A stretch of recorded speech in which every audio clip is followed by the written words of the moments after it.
leadership and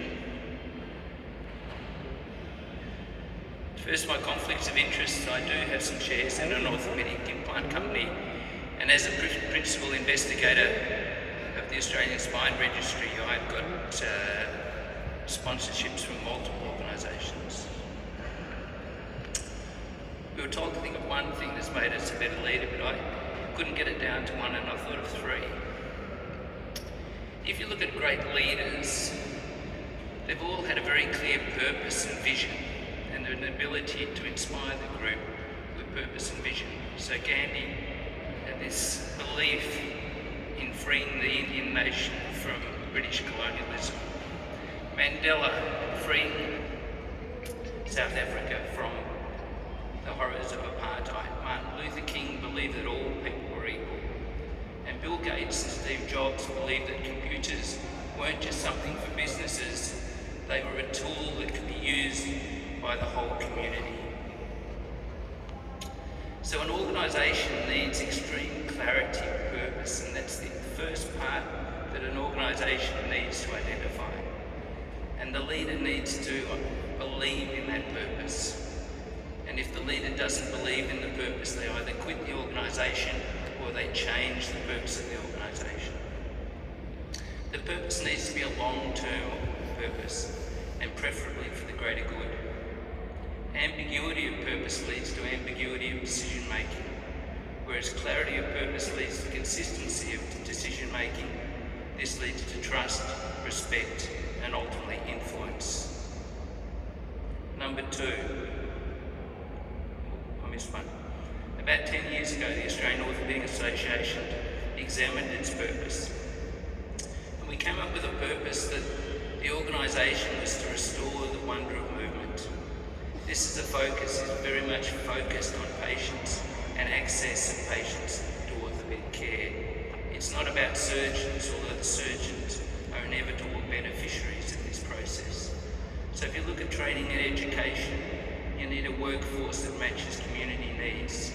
If you look at culture, diversity, equity, inclusion, you need an organisation and a workforce that becomes something that the community can identify with.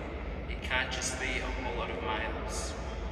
Community, clinical practice and research in our organisation has been almost instrumental in the world of setting up registries and advocacy engagement. And you'll only be successful with advocacy engagement if it is patient-focused. Number two, the leader is not necessarily a good implementer, but the leader does have a responsibility to make sure that the organisation has a very robust governance system of delegations, reporting, oversight, strategy, risk management, etc. Leaders generally do not provide the output of the organisation, but the leader must facilitate and provide the resources for the members of the organisation to maximise their potential. And the other thing, it is essential that the leaders provide a safe environment and a strong culture where everybody is included. If I look at my orthopaedic mentors, I was thinking back of all my mentors, who do I actually aspire to? I divided them into personal mentors and surgical mentors. And the person I most aspired to was, even though he's an orthopaedic surgeon, he's not on the list because he's an orthopaedic surgeon. I aspired because of his personal qualities. It's a man called Jonathan Rush. He's an orthopaedic surgeon at St Vincent's Hospital in Melbourne. He's a very skilled surgeon, but his qualities that I admire have been his integrity, honesty, empathy, and his ability to treat everyone with kindness and respect. If I look at my surgical mentors, there are too many to name, and I think that we all need to think of ourselves as mentors.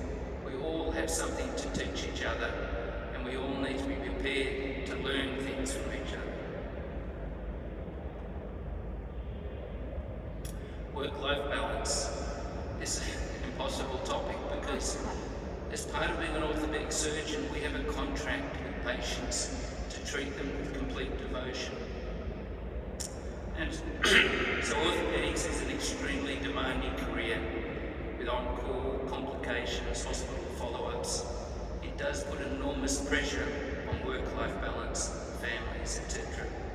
I think it's essential that you have a group of colleagues who you can trust and share the load, so that when personal obligations are coming up, there is somebody who can assist you and allow you to take part in those more important personal obligations. You need to plan your holidays well in advance. You've got to remember you can't go on holidays when you're dead, and I think that's something people forget too often. Don't miss important family events. They'll never happen again, and your children grow up very quickly, so enjoy them. And here's just a few pictures of our kids. Regrets. I actually don't have many regrets. I've had a wonderful career and I feel very lucky. I do have regrets about individual patients, and sometimes I haven't been able to put them behind as we're advised that we need to do. But when you do have regrets, it's important that you learn from your regrets. So when I'm teaching the fellows, almost every move of a procedure, I can tell them, well, you don't do that, because I can almost name the patients where there's been a problem with that particular manoeuvre of the operation. I think it's one of my other regrets is not having it combining my home and work calendar.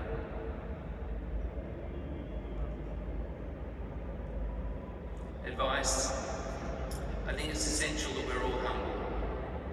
We should all be prepared to ask for help and to help others.